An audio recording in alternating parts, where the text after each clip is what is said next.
اهلا بيكم. هنعمل النهارده العظمه اللي انتوا شايفينها دي.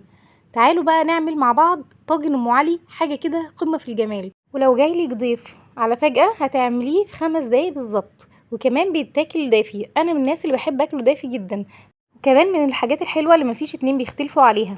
يلا بقى نشوف الطريقه ونشوف اتعمل ازاي. هنعمله في 5 دقايق او في اقل من 5 دقايق كمان.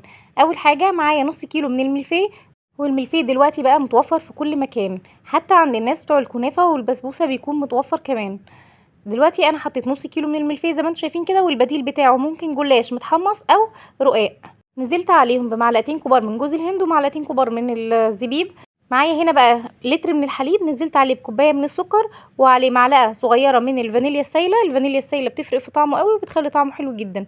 هحطهم بقى على النار زي ما انتم شايفين كده لحد لما يغلي. هقلب بقى السكر كده لحد لما يدوب واللبن بتاعي يغلي. في الوقت ده هنزل كده زي ما انتم شايفين على الملفيه وجوز الهند والزبيب معلقتين كبار من الزبده زي ما انتم شايفين كده. وما ينفعش يعني نستغنى عنها، معلش دي ام علي بقى وما ينفعش نستغنى عنها، لازم تكون دسمه شويه. هننزل بقى باللبن بتاعنا لما غلى. شايفين الشكل عامل ازاي؟ لازم الملفيه بتاعي او الرقاق او الجلاش يكون عايم كده في اللبن. هبتدي بقى اوزع الخليط كويس قوي كده زي ما انتم شايفين. في الوقت ده هحط معلقتين كبار من القشطه، او كمان ممكن نخفق كريمه، اي نوع كريمه نخفقها ونحطها على الوش كده زي ما انتم شايفين. بس كده هبتدي اوزع بقى الكريمه بتاعتي او القشطه بتاعتي، وكمان قشطه وش اللبن تنفع جدا مش هتقول لا.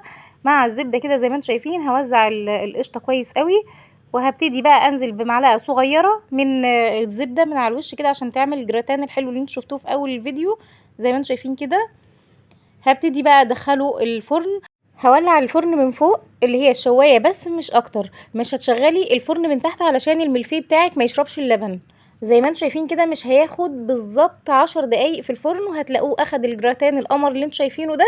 شايفين بقى عامل ازاي؟ حاجه كده في منتهى الجمال، ومفيش اتنين تقريبا بيختلفوا عليه. شايفين بقى الملفيه ما شربش كل اللبن اللي احنا حطيناه علشان احنا شغلنا الشوايه بس ما شغلناش من تحت. لازم يكون في نسبة لبن كده زي ما انتم شايفين ما شاء الله، وكمان مورق كده زي ما انتم شايفين. حاجة كده في منتهى الجمال.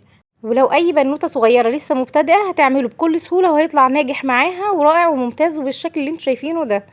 ويا ريت لو وصلتوا معايا لحد هنا متنسوش بقى الاشتراك في القناة واللايك والشير.